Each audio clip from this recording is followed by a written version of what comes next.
Hi, and welcome to this look at a redox titration question, but it includes a conversion to milligrams per decimeter cubed, which is an unusual concentration unit. So looking at the question, they want you to calculate the concentration of iodide in the brine in milligrams per decimeter to the minus 3. And what they give you to start off with is the volume and the concentration of the aqueous thiosulfate. So the aqueous thiosulfate and the iodide in the brine are connected together by a 2:1 mole ratio through two equations.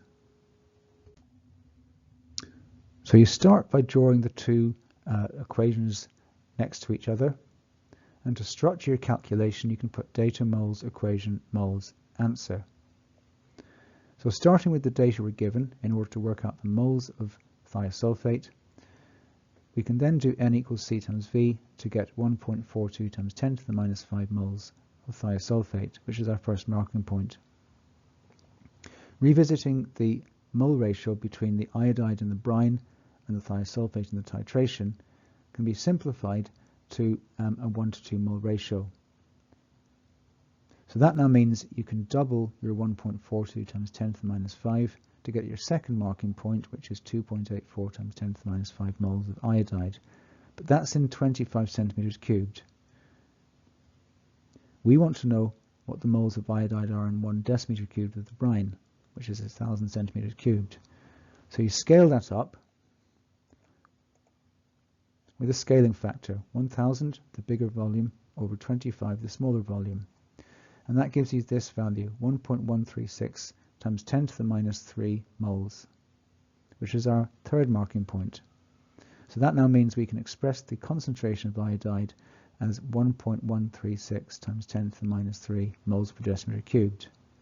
But they want it in milligrams per decimeter cubed. So we get to that via grams per decimeter cubed. So to do this, you need to look at the molar mass of iodide ions and multiply that by the moles per decimeter cubed. So that gives us 0.144154 grams per decimeter cubed. The final thing to do is to think about the significant figures. So we've got our milligrams per decimeter cubed, but they're in the wrong number of significant figures. So looking at the data, the least sensitive piece of data, which is 25.0, is given to 3 sig figs. So we need to bring 144.1584 to 3 sig figs, which is 144 milligrams per decimeter cubed, which is the fourth marking point. Right, after all that, hopefully this was useful, and as always, thanks for listening, and see you soon.